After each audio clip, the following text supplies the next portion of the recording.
పచ్చని కొండలు, నీలి సముద్రం, మనసు దోచే సహజ సిద్ధమైన అందాలు. ఆంధ్ర ఊటీ అరకు నుంచి ఆంధ్ర కాశ్మీర్ లంబసింగి వరకు ఎటు చూసినా ప్రకృతి పలకరిస్తుంది, మది పులకరిస్తుంది. ఇక అరకు రైలు ప్రయాణం భలెక్కిస్తుంది.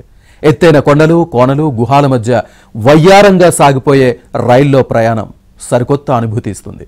ముఖ్యంగా అద్దాల రైల్లో ఈ అందాలు మరింత మైమరిపిస్తాయి.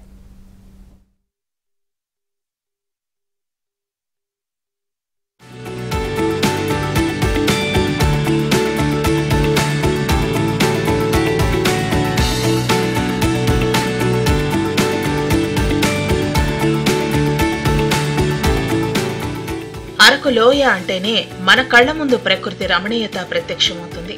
అంతెందుకు ఈ ప్రదేశాన్ని సందర్శించిన వారు అరకును భూతల స్వర్గంగా అభివర్ణిస్తారు. అరకు లోయకు మన రాష్ట్రంలోనే కాదు, దేశంలోనూ ఓ అద్భుత పర్యాటక ప్రాంతంగా పేరుంది.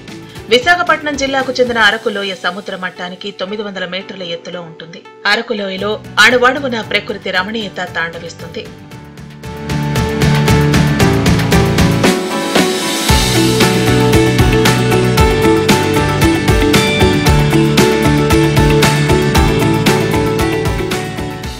విశాఖపట్నానికి ఈ అందాల లోయ 115 కిలోమీటర్ల దూరంలో ఉంది.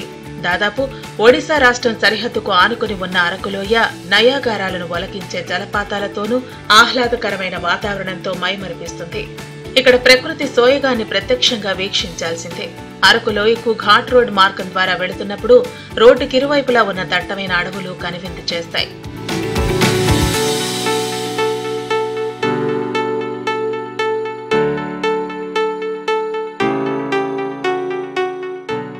ఇక విశాఖ నుంచి అరకు మీదుగా వెళ్లే కిరణ్డోల్ ప్యాసింజర్ రైలు పర్యాటకులతో కిటకిటలాడుతుంది.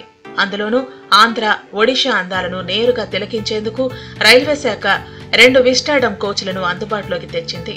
దీంతో పర్యాటకుల ఆనందానికి అవధులు లేకుండా పోయింది. విశాఖ నుంచి అరకుకు ప్రయాణించడమే కాకుండా అరకుకు వెళుతున్న దారిలో 38 టన్నెల్స్, పచ్చని కొండలు, కొండల నుంచి జాలువారే జలపాతాలను కళ్ల ముందు కనిపించేసరికి పర్యాటకులు ఆనందంతో కూర్చున్న సీట్లలో నుంచి లేచి మరీ ఫోటోలు తీస్తున్నారు. రైల్లో వెళుతుండగా కనిపించే సహజ సిద్ధ ప్రకృతి అందాలు, జలపాతాలు, టన్నెల్స్ అద్భుతంగా ఉన్నాయని పర్యాటకుల అభిప్రాయం వ్యక్తం చేస్తున్నారు. We have come from Kolkata and this is like a first time experience in Visakhapatnam. The climate is very pleasant. It's very misty and it's actually pretty cold, but that's what's making the weather very pleasant. And we are right now going to the Araku valleys right now, and sitting here in the train, the view is like a one-time view, like once in a lifetime view, and I think it's really pretty, I'll say.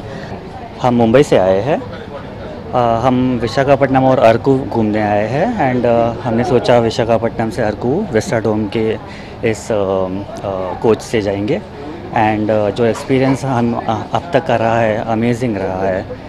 I mean सुविधा तो अच्छी है, seats भी इतने अच्छे हैं घूमने वाले एंड जो व्यू मिल रहा है काबिल तारीफ़ है. So I would recommend anybody and everybody to experience this journey. And Vizag నుండి అరకు వెళ్దామని ఇలా ప్లాన్ చేసుకొని ఇలా వచ్చాం. యాక్చువల్లీ ఇది నా ఫస్ట్ ట్రిప్ అనమాట.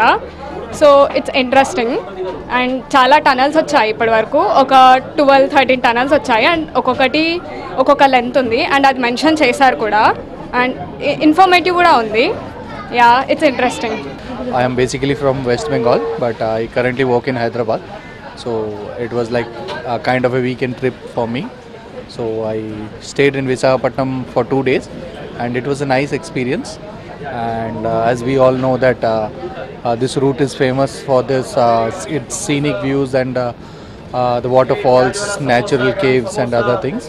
So that's why we booked this Vistadome coach and I'm here with my wife.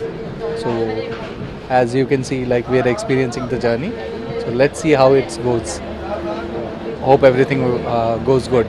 Araku అద్దాల రైల్లో ప్రయాణించే వారిలో ఆంధ్ర, తెలంగాణ నుంచే కాకుండా దేశం నలుమూలల నుంచి వస్తున్నారు.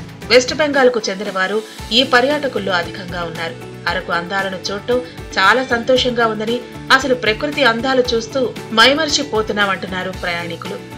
పర్యాటకంగా అభివృద్ధి చెందటానికి ఇటువంటి రైళ్లు మరిన్ని అందుబాటులోకి రావాలని కోరుతున్నారు.